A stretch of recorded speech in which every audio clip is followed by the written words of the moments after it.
So, of course, our conversation today is all around achieving real social impact, and Joyce has done a super job there of introducing us to the way in which that happens at Grace Chocolates. So I'd like to explore that from a range of different perspectives, and again, as you can see, Mentimeter's back up here, so you can all, up here at the very top, you can submit your questions and you can upvote them as well, and we'll see those as we go along. So I'm going to start off with you, Siobhán, first and foremost. So as Social Enterprise Project Manager at Working to Change, let's start off by just understanding how the area of social enterprise, does it interact or interface with politics, with the economy, with technology? A quick pestle analysis, if you will. So a nice easy question to start off. Exactly. Let me just introduce myself very quickly, and Joyce blew me away. That was absolutely incredible. I think that, you know, I mean, if you were to look up social impacts, this picture of Joyce probably in the dictionary, and I think that's a nice way to start off this discussion. I'm Siobhán Cafferty, and I lead out on the Department of Justice Working to Change, long-winded title, Social Enterprise and Employment Strategy. We effectively try and do what Joyce is doing exceptionally well in Grace Chocolates. We aim to get people with criminal histories into work, and the social enterprise sector has been absolutely profound in helping us to do that. So to come back to your question, which is, I think, you know, for me, when you think about social impact, it is not the responsibility of one person, one government department, one strategy. It should be something that is the responsibility of everybody. We need to take a whole of government approach to it, and I think that when we only see it as being the responsibility of the social enterprise sector, for example, that's when we start to fail. Actually, the social enterprise sector live and breathe social impact on a day-to-day basis. When we have to try and put our case across, try and get that, you know, to the private sector, for example, or other industries, it kind of feels like we're kind of, you know, it's the nice to do group over here. We're doing this, we're doing that social impact piece. It shouldn't be an either or. It should be that we're doing this collectively, you know, and I think that, you know, so therefore social impact is something that it should permeate across all of the political spheres, economic, environmental. We have a way to go in Ireland, I think, in doing that. We've done a huge amount in the past number of years, in particular since we had our first social enterprise policy, and we've got a new one coming. And lots has happened, but I really believe that in order for us and the sector to flourish in the same way that Shauna from Grace Chocolates flourished, we need to start to see this as a whole of government approach. We need to start to see this as something that is not just nice to do, but it's a must.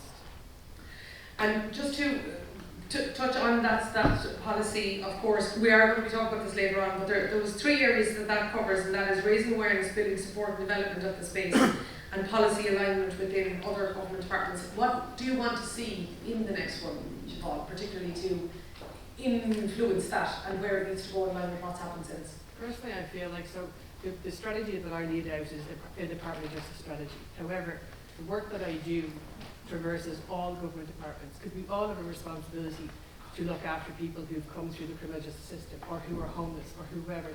It's not just the responsibility of one government department, because that's what the label is. That's what it says. You know, the Department of Justice look after prison and probation. But when that person leaves the prison system and isn't on probation in the community, they are returned to society. A bit like what Joyce was saying about Grace Chocolates, that level of support is still required. So I think for me, personally, I think we need to have, the dedicated department to roll out the next social enterprise strategy. But it needs to fit and be aligned with every other single government policy that we have. We need to stop thinking in silos. We need to stop thinking this is just the responsibility of the Department of Rural and Community Development. We need to see that social enterprise and the benefit of this sector, which it's vast. It contributes massively to Irish society. It's not just one department, one policy. This needs to be a whole of government approach. I've been Cooper CEO of the Wheel. If we were to take something just specifically there that Siobhán said, which is that it needs to be a whole of government approach, the impact of this is vast. The challenge is, how do you actually measure the impact? What is the social impact of the social enterprise sector? Yeah, so just to just say how just amazing hearing Joyce outline that work was, and there were so many words that came through. But the person sent you the piece. The person who's talking have the mic, because we can't hear. They're the ones that are talking. There's a roving mic there tonight.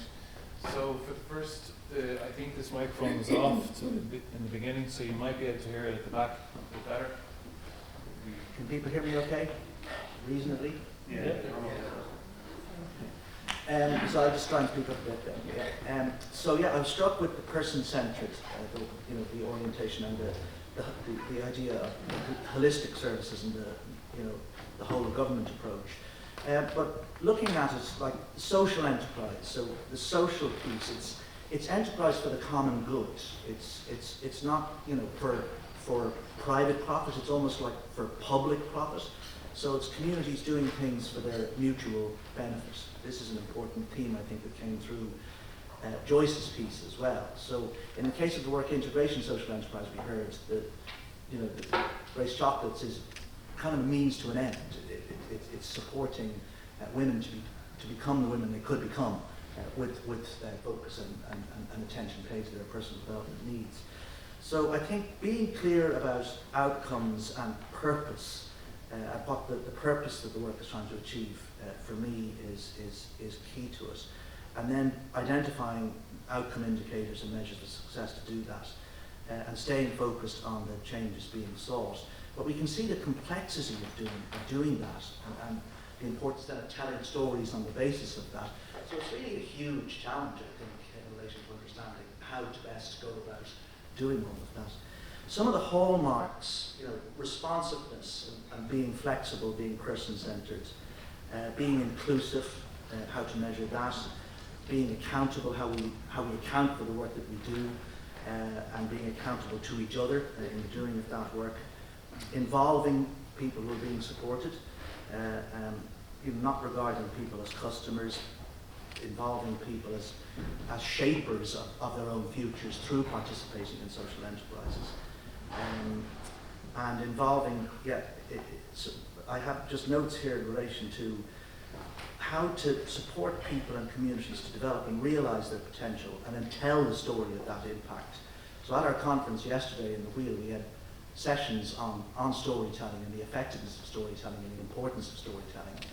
And then I'm coming across this quite abstract because I'm talking in the abstract rather than talking about a particular example of social enterprise. I think that's the challenge for all social enterprises, is trying to identify ways of capturing the difference and the change that they're bringing about and communicating that effectively, and that's not easily done. So I think that's a challenge across all government departments and indeed for all social enterprises and community voluntary organisations.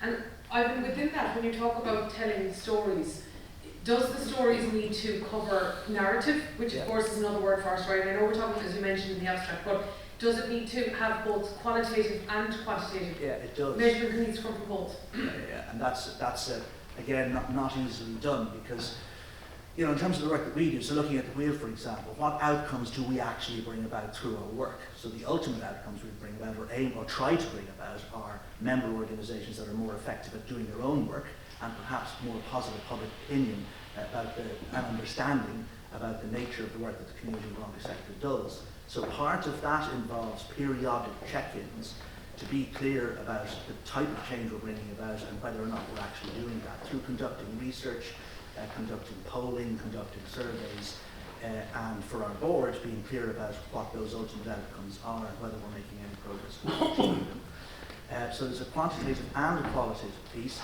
Then, we did hear reference made earlier on to, trying to monetize, for example, the changes that we're making, and in relation to, we heard the example that Joyce gave in relation to the cost of imprisonment. So, if society is to do true justice to the difference that social enterprises are making, then reducing the costs associated with imprisonment, for example, they're never taken into real consideration when you think of the outcomes of the work of a lot of social enterprises that might be working, for example, with prisoners, but they should be, because those are real savings potentially that our society and economy as a whole is benefiting from. So it's challenging to identify what the ultimate outcomes are and to capture that, and it's often beyond the means of organisations to do that. And I think we need to invest more in enabling community and voluntary organisations and social enterprises to be able to capture the evidence that they need to tell the actual ultimate impact to do that justice. One of the things that I just said there is about discussing with your board about the outcomes that you want to achieve, and then hold yourself as an organisation and as a person according to that. Mm-hmm. You're CEO of Recreate, and could you take us through your story of bringing your own staff in your business through understanding how to measure and achieve real social impact? And I'm going to give you this mic as well. Okay. Yeah. Hi everybody, how are you? I have a loud voice, so it should be fine. Susan had sent on that question to us there yesterday evening, and I was just thinking, like, is it something that just happened, or was there actually a process? And I'm kind of realising now, 2 years on, that it has been a process over the last 2 years. So the previous CEO, Clodagh, is here, so I took over Recreate 2.5 years ago, and right in the middle of COVID. And I remember going to ask everybody, some of the board members, some of the staff, saying, what are we in the business of? And the rate of answers that came. Some people said it's art supplies for early years. Other people said it's community development. Some people said it's an art centre. Some people said it was circular economy. Some people said it was social inclusion. And it was all those things. But I remember thinking, well, how on earth are we going to like drive our social impact if we can't even kind of name what that is? Like, what is that sweet spot? And then the other thing that I kind of started doing was really starting to look at the staff, saying, where do they sit within this social enterprise? So we're definitely business-minded people on the team who are all about selling, because Recreate had to make money to stay open. We're really thinking about the mission, but selling, and that's critical. And then the other half of the creative team who are all about, building people's creative confidence and the experience, and not thinking about the business bit. So I think, hey, there's something kind of missing here, like what's that sweet spot that we're all on board thinking about what the social mission is, and that's the I suppose the trajectory through which we all kind of travel. So that was the start of it. So there's kind of 4 things that I've kind of noticed if I was kind of naming what that process is. The first one actually was something that Clodagh and the previous board kind of brought. So when I first interviewed for the job, the task was, if Recreate was developing a new curiosity strategy, what would that kind of look like? So because what happened with COVID, developing a new strategy straight away, it just wasn't a priority. But I did take the curiosity as a value and said, okay, if we really embrace this value, what could that help to kind of unlock for us as a company? So it gave me permission to kind of lift the bonnet on, what do we do, asking questions, trying new things, taking risks, building new collaborations. So really kind of holding curiosity as a value was really massively important, because it really kind of helped us start to think about what's the impact. It gave us freedom to ask the why. So that's our very first value as a whole team that we've been practicing for the past 2 years. The other thing as well is that I'd never been a CEO before, and taking that on during COVID was really scary, and realised very soon that I couldn't kind of do it on my own. It felt very lonely, and so there was a sense of needing to build that kind of entrepreneurial culture across the whole company. So I had just finished doing an MBA myself, so it's all about social entrepreneurship, and I was saying, well, that skill is not in this company. So I can't do this on my own, because I think Recreate might close, or it's too difficult. But if we're really all trying to drive the sustainability, then how do we start to build that entrepreneurial culture? So that happened for everybody, whether you're in my role as CEO, or whether you're on the creative team, or in the warehouse team, whether you're on a CE scheme. We really started to build out that business expertise across the whole company. And that has been a big change, because what it means now is everybody's spotting opportunities. Everyone's now developing projects that are linked to their passion, but it's also bringing in income. So that kind of spirit, it feels much more like a flat organisation driving a much clearer mission. So that's the second bit. So the curiosity value, the entrepreneurial kind of drive. And the third bit has been more recently in the last 6 months, trying to see, well, where do we hook all this on? So we had the creative team out doing one thing, and the warehouse doing stuff with the suppliers, but it didn't all sit somewhere. So we've now, as a whole team, kind of developed our first ever sustainability policy. And in that means that all our social inclusion stuff can sit in there, our reuse stuff, our creativity, our well-being. So it's the hook now that has all the SDGs and all the rest, but all our work can sit in this, which means that it's been co-created by the whole staff team, and it's kind of like our Bible now from which we can all develop, so everyone isn't off shooting everywhere, but it's this one, and it can grow and kind of evolve. So that's been hugely important now to kind of do. And now the next bit is around making this be a really visual thing. So we are a creative company, and as an inclusive company, we've got a really broad mix of people who work at Recreate with lots of different capacities and skills, whether they're long-term unemployed, or people with masters, or people who haven't worked for years or out of prison. So that really rich tapestry So it's really important that we become a really visual company. And that's also about showing that at the festivals that we're doing, or showing what our impact is at a one-off workshop, or understanding that as a staff team. So how do we make our work be really visual for ourselves and for the others? But, so they're kind of the 4 bits, but ultimately it was doing the work with the staff team first, and then you can start to think about what impact you're driving. I think, you know, as we're moving through, I started off by asking a very overall arching question, first of all there to Siobhán, then by asking how do we measure it within, let's say, an organisation, and now to actually bring it in to an organisation. There's a real thread among where we're going here. And while I've been, we'd say, general up until Ivan, as we've gotten specific as we've gotten to you, Emma, can I ask you, John, though, in the context, I was watching you on television last night, and I was just listening to the conversation we're having on the Tonight Show, and I was thinking about the conversation we're going to have today. And the question that I have for you is it stands even further now, based on what we've particularly heard now from Joyce. What differentiates successful interventions? Because Joyce shared 2 successful interventions with us. The challenges, of course, the 80% addiction, the 80% mental health, etc. And you, as the former governor of Mountjoy Prison, have specific insights to share with us on that. Yeah, I mean, I suppose things that work are based on philosophy and the principles that Joyce has outlined. It's fundamentally about respect and accepting people as they are, and not imposing solutions on them. Joyce was very open about that. I had the very same experience. Great ideas. I know all the solutions. And then the women said, fuck off. That's exactly the words they use. Fuck off. Did you hear it the same time? But that's very important, because that is their language, and that is where they're at. And that is what, you know, how they see life, and as a result of a lot of neglect and a lot of difficulties. So the things that work are based exactly on what Joyce says, a respect for the individual, accepting the individual as he or she is, working at their pace, because again, you have this idea that you know what's best, and some wonderful ideas and some initiatives have taken place, but they have been lost because the people who they're in for were not ready, were not prepared, were not supported adequately to be able to avail of them. The ideas were great, but it was the delivery that was wrong. So my frustration, obviously, and it's still there today, is that quite a lot of stuff that was often be done, which, for instance, the women's prison in Mountjoy, Docus, had all the fundamentals of what Joyce is talking about, has been sabotaged over the last 10 years. So sometimes the lack of continuity, the lack of support for things on the long-term commitment is very frustrating. And then the vested interests of people and the contradictions that are there.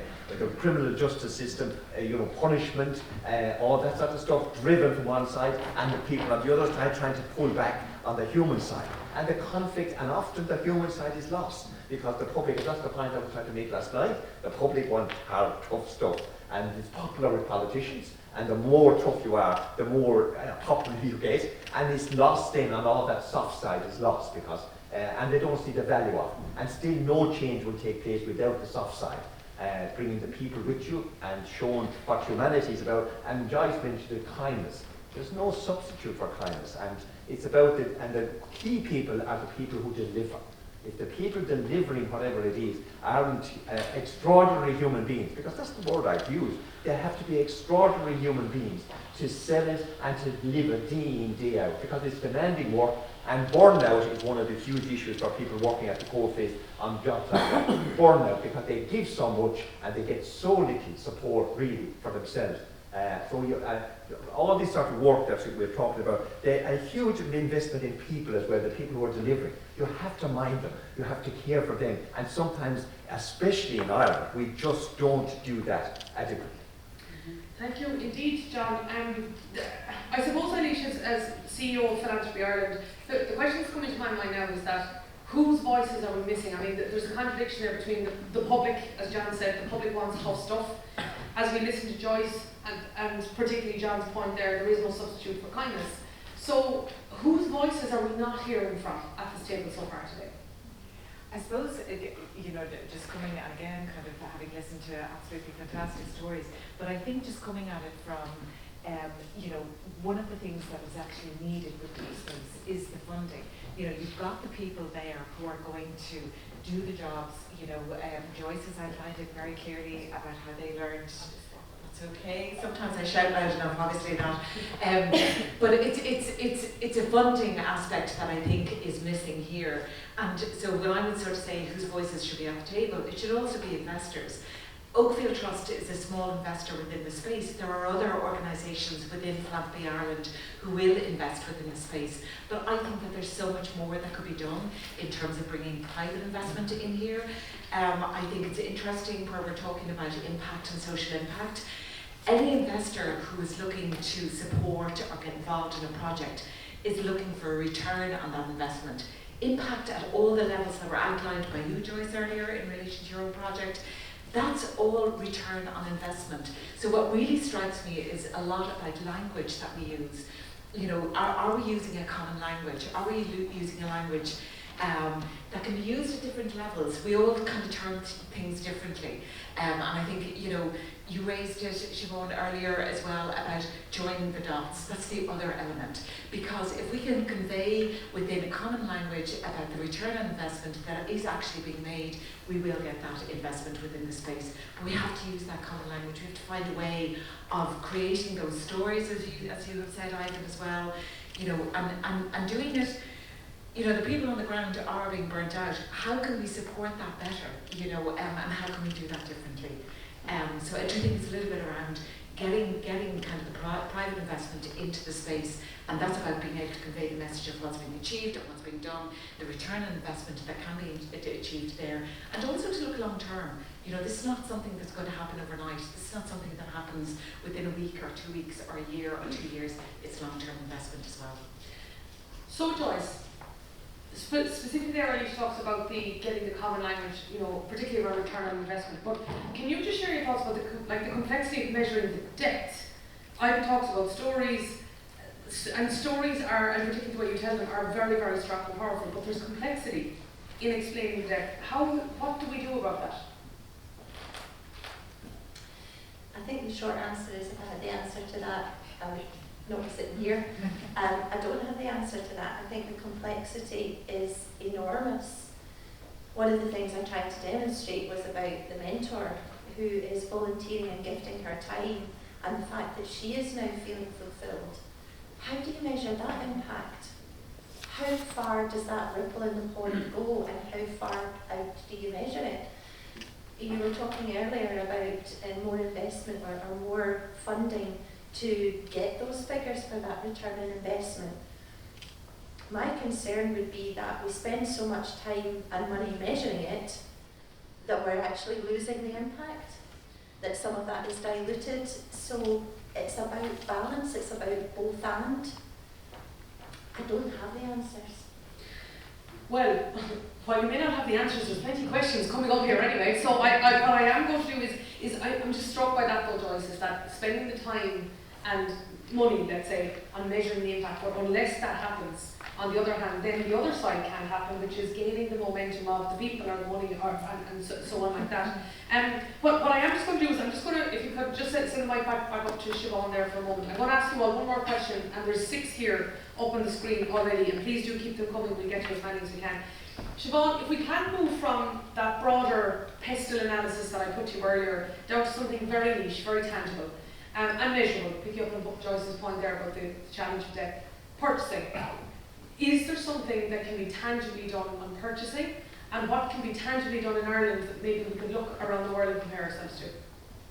So another easy question, thanks Susan. I think probably the best way I can answer this is to give an example. And I was coming to the storytelling piece. The Irish Prison Service back in March of this year put out 3 contracts. So I'm just going to focus in on one. One of them was for the provision of barista equipment across all 12 prisons. We identified that, obviously, we all love our coffee. We all don't like bad coffee, and that's not going to change. If anything, that's going to grow. So we identified that actually that sector, the whole sector, the coffee industry, is really struggling to get staff. So we put the training into the prisons. We put the contract out for provision of barista equipment to match what is needed within society.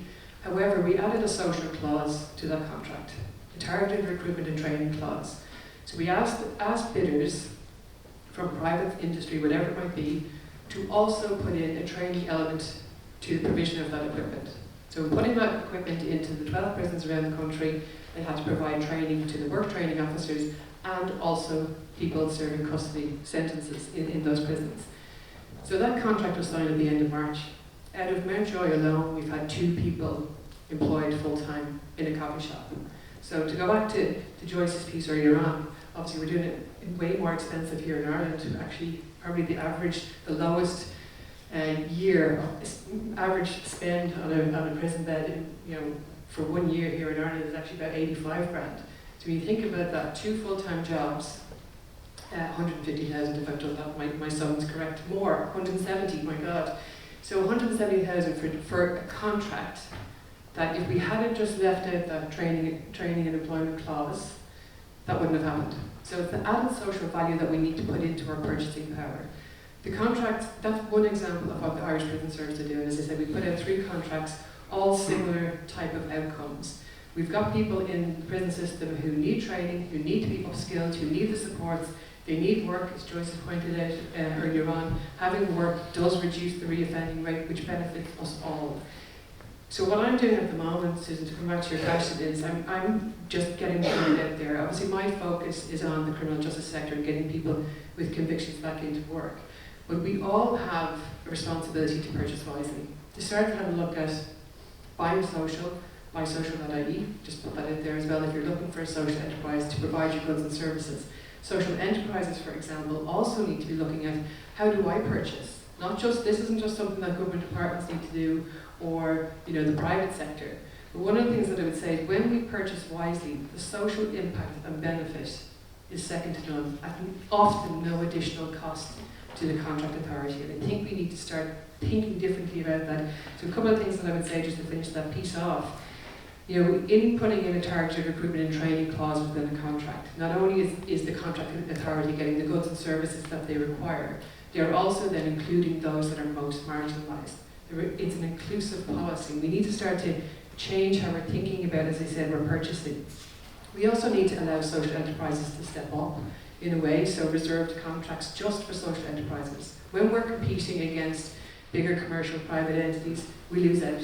We just don't have the capacity to be able to compete against them. So taking either a full contract or a job lot and saying this is only for social enterprises is a game changer. Consortia bidding, actively seeking the fact that you could have a private entity do the bigger piece and then a social enterprise subcontract to do the social element of a contract is something that is of huge benefit. And I think unless contracting authorities explicitly state that in the RFT, sometimes that is actually missed. And it's about the scoring and waiting for that.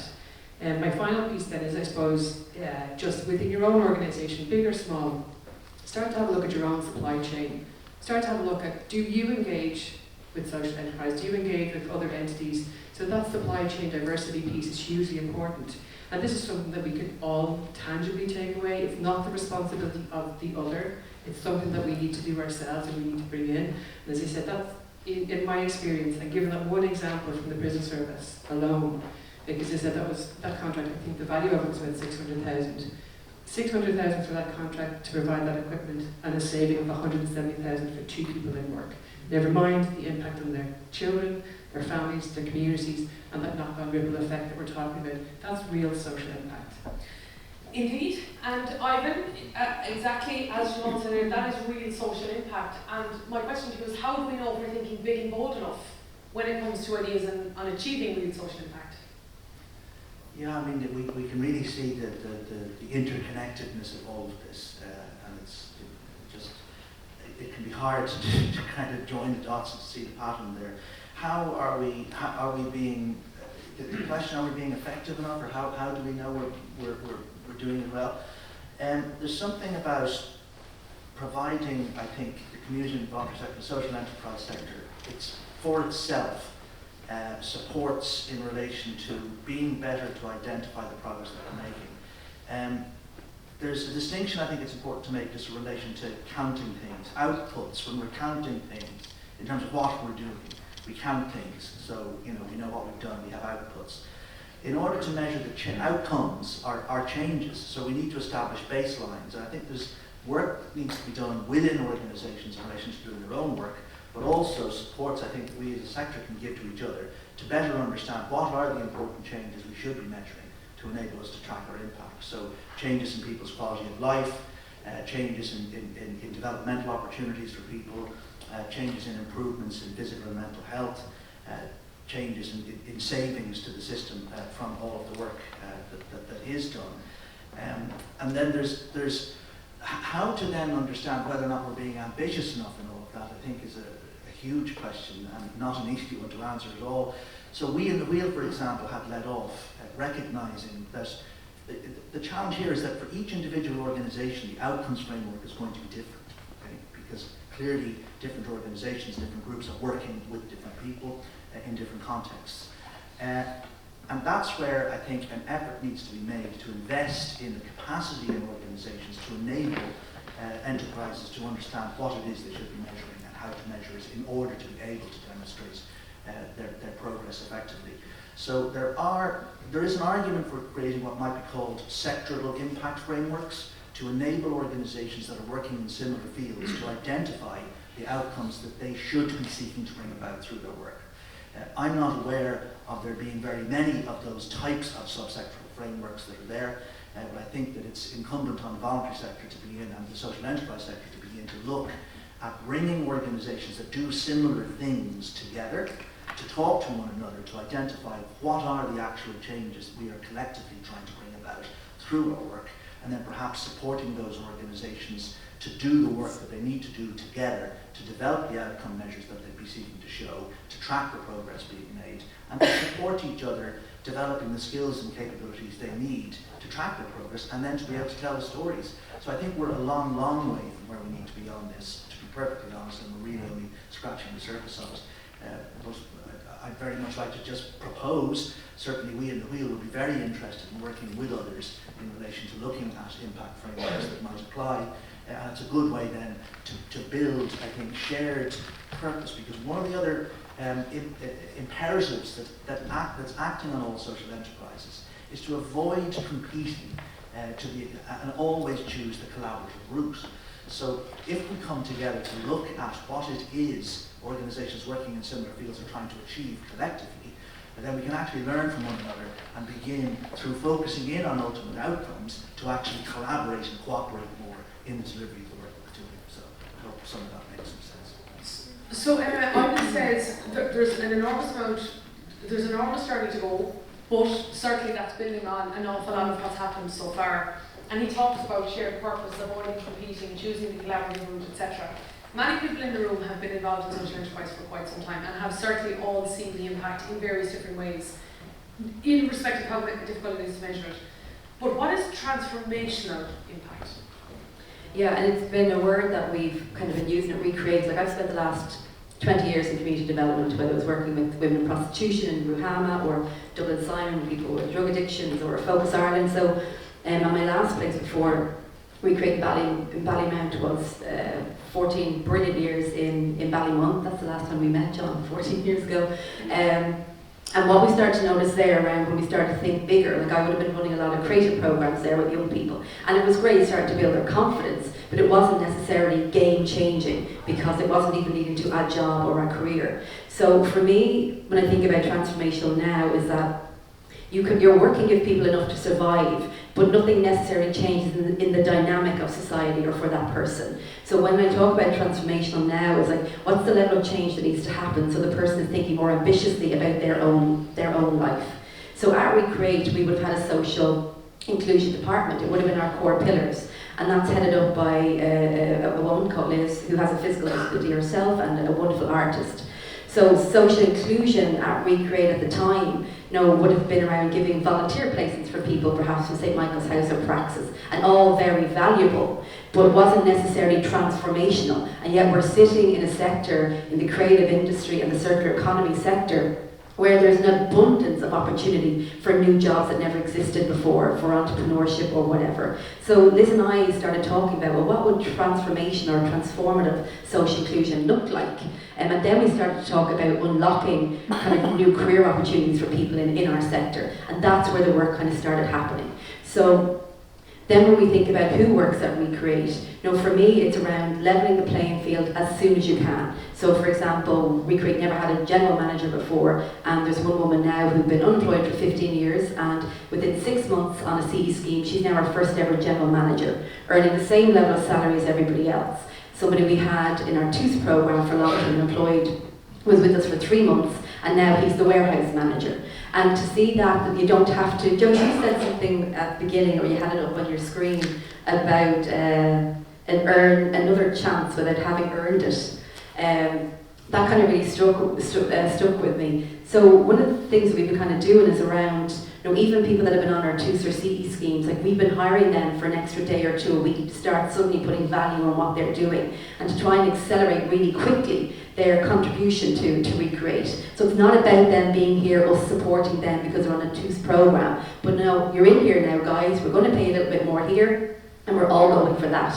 So for me, transformation is around being bolder in our thinking, actively talking about, well, imagine if. So imagine if somebody who hadn't worked for 15 years just had a bit of a gutsy business sense in her because she was a really stellar mother, and now she is bloody brilliant general manager. So that's what it's about, is to jump the steps where it's necessary, be really lateral thinking what the opportunities are and really kind of going after them. So what has started as us being a creative reuse company with a tagline talking about creativity through reuse, now we're talking about the mission about kind of creatively driving change for people and the planet through creative reuse. That's a completely, it doesn't change what we've done, but it absolutely focuses the potential of what's possible and that unlocking for lots of people. So a bit bolder, a bit brasher, and just doing things because you can, and to help people catch up as quick as you can. John, the positivity here is tangible, and the excitement, I can really feel it, it jumps out at us. I want to ask a similar question to you that I asked of Éilis though, is that I asked Éilis whose voice are we not hearing. Can I ask you, what issue is being overlooked that could act as a silent barrier to the transformational impact that we've just heard there from them? I guess myself, the education system that's not being heard or is not present in the broader sense, because fundamentally it comes from the absence of education, and that's got to do with poverty and social exclusion. We've still that, and that's looking at the causes of this. Why are there people coming forward? Like the bishop in Brazil many years ago, he said, when I feed the hungry, I'm a saint. When I question why have we hungry people, I'm a communist. And that's the question that has to be constantly on the agenda as well. Why is this happening? And are we only reacting all the time to difficulty after difficulty after difficulty? And if we don't cut off the supply at the beginning, well then we're going to continue. And we still have a massive gap in terms of real equality. There's children today born into circumstances that almost ensure that they will never reach their potential. And while that is the reality, and many of the people we work with and we advocate on behalf, and that's why there's so much passion here, because the people that are working with these people know their potential. They know that giving them a voice and supporting them and encouraging them, there's unlimited potential there. And that's the frustration as well. That people have that work with these people. They know that they have tremendous potential. And what happened was that throughout their lives, through life circumstances often, or through the lack of opportunity, they were never given the support that they needed or the interventions they were needed at the appropriate time. And like our health service sometimes, if a child has difficulties with the public health system, they could be waiting years. The damage that's done over the years while they're waiting is so absolutely disastrous that the child is already doomed before the intervention takes place. These are the sort of things that we need to highlight as well. And finally then to say to the people in this room and the people you represent, you are the real experts in this, and your voice is seldom heard outside of. You are the experts and you have the credibility. And why? Because you work with them. You know what the reality is. And your voice is a very sound voice, but it needs to be heard a lot more. Where? It needs to be heard by central government in particular, because policy is huge. And we see day in, day out at the moment, billions and billions of surplus, and what are we talking about? Giving back the clouds more. We need to give tax, we need to give back people more, and we're forgetting about Éilis and her organisation are looking at going around trying to raise money, this is a scandal that people are not able to operate with. We're asking, and many of them are private and charitable organisations, as to how they're looking for the resources. They're saying we'll deliver the services, we'll look after the people. The only thing we need are the resources, and the resources fundamentally come from central government policy. Well done.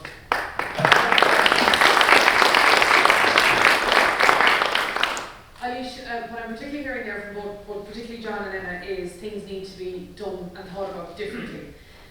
We've all adapted over the pandemic to hybrid working. Is there any other use of the word hybrid that we need to think about here to think about things differently in the context of social enterprise?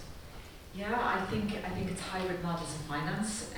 You know, if you look at even, you know, Emma's project in Recreate, you know, kind of starting out, or I know you're going to kind of hear later from Karen, you know, these are projects that maybe started off with kind of small amounts of funding to get them going, then kind of needing to kind of scale up and to change, etc., as they grew and developed. But, you know, unless we have those hybrid models of finance available to support projects to scale and grow, you know, you talk about transformation, and in many ways, you know, those projects can be transformative if those kind of small amounts of funding and then scale up funding is available. That can be catalytic for them, and that can make a massive change along the way. But I think one of the things as well, John, you were talking about kind of government and, you know, kind of where it goes back to there. I absolutely agree, but I think it's also about government connecting across different policies as well. You know, yesterday, draft policy for consultation on philanthropy was launched. There's the policy for social enterprise, but they all need to be connected as well. They're not operating in silos, and I think that's kind of a worry that I often have, is about that connectivity between different government departments and different policies that are coming out, all of which ultimately are there to support and enable and facilitate development in various areas, whether it's with children, whether it's with ex-offenders, whether it's with whoever it might be, children in poverty, whatever it might be, but they need to be connected. So the connectivity is key. We say the telling the stories, the bringing people with you, the expanding outside of the tight social enterprise space, being bold, being transformative, questioning, challenging assumptions, and fundamentally bringing resources to the experts and hearing more of their voices. Joyce, you've heard a lot now from a panel primarily based of people in Ireland. What's your take on the approach to social enterprise in Ireland and how that contrasts to how it's done in Scotland? I think there's huge similarities. You were talking there about the joining the dots and central government taking a role.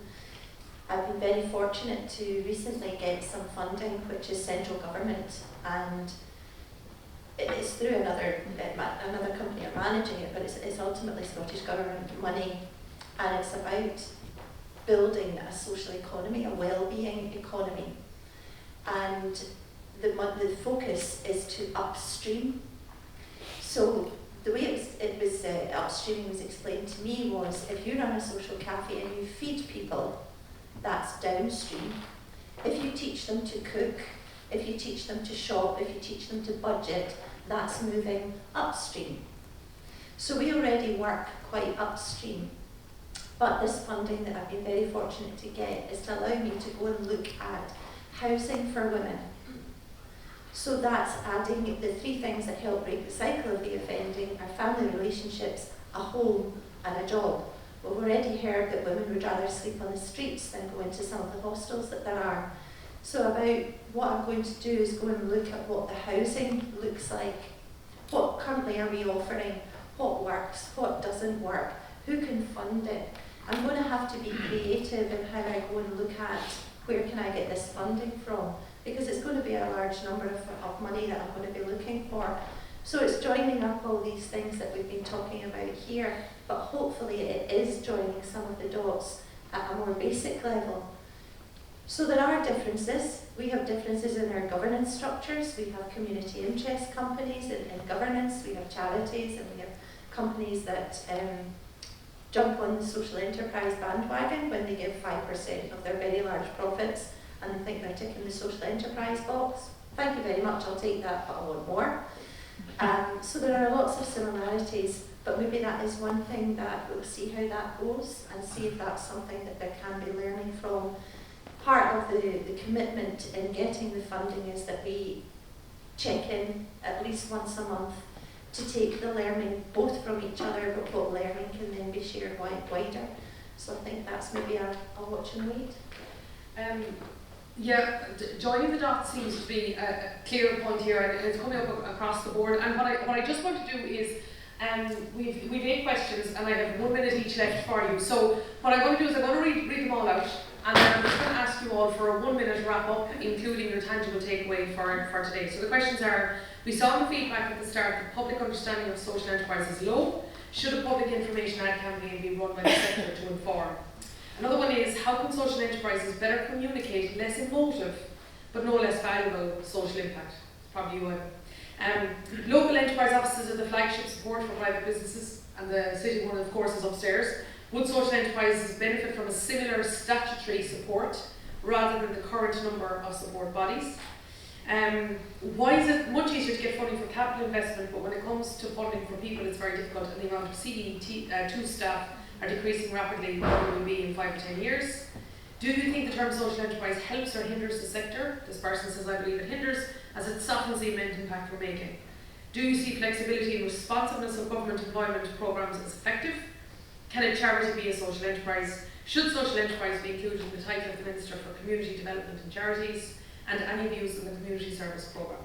So these are the range of ideas that there's plenty of scope to talk over said scopes, but so as I ask you all to wrap up in your minute, and it's exactly 11:54, and I know I have to be finished at 12 o'clock. Siobhán, I have given you 2 very simple tasks, and I'm going to ask you to finish off with the third one. Okay. My goodness, the minute. Come back to a couple of things that I jotted down. Awareness raising. Rural and PC Development did put out an Arise Fund last year, potentially the year before, and it did help promote it. But that has to be something that's not just one-off, that has to be ongoing. We have to have a real targeted approach to raise the awareness of social enterprises to contracting authorities, to suppliers, to everybody. That has to be something that's continuous and not a kind of separate funding piece. So absolutely, the awareness raising thing is something that we have to do. I'm acutely aware that events like this, it's an echo chamber, no offence to anybody here. I'm seeing the same faces. We all know this, that we live and breathe this stuff. We need to get this to the next level.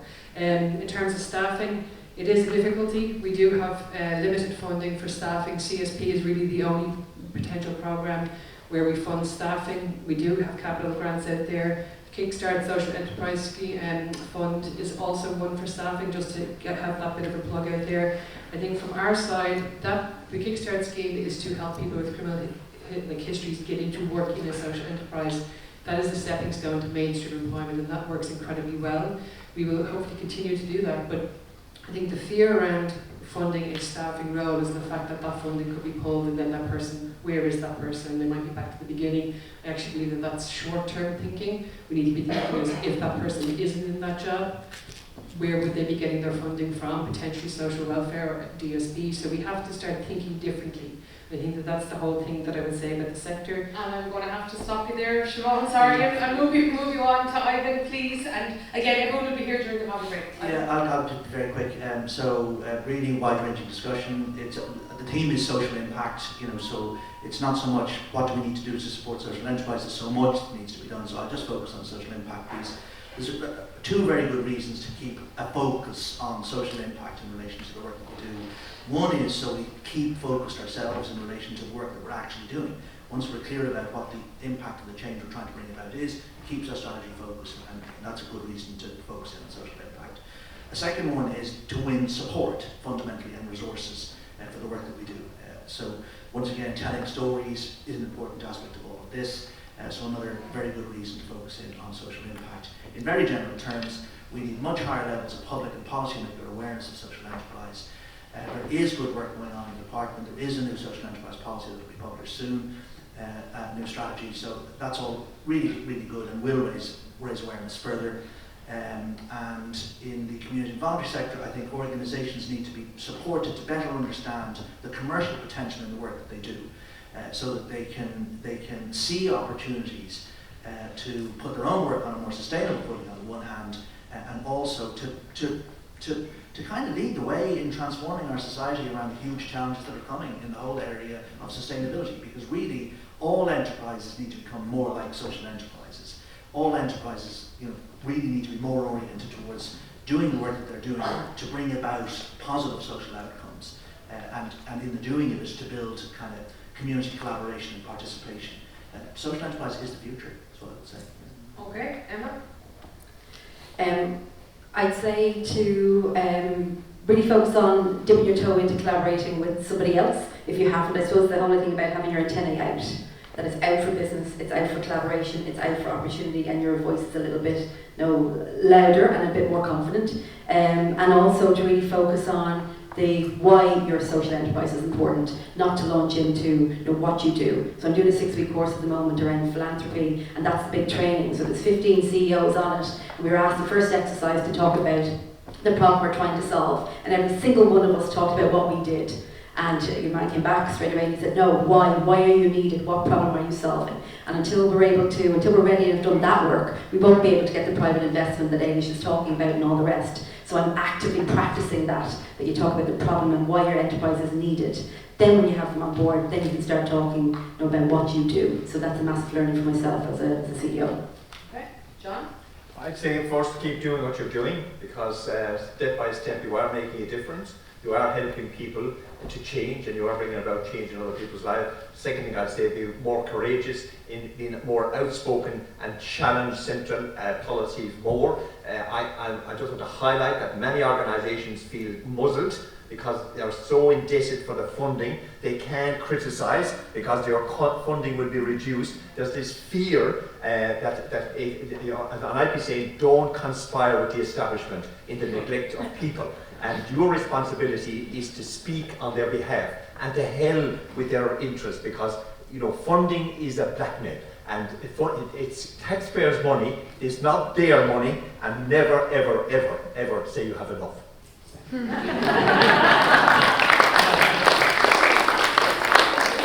Susan, I'm going to just pick up on one. There was a question there about social enterprise and whether or not that's an appropriate name. I would say absolutely stick with the name social enterprise. Take ownership of it.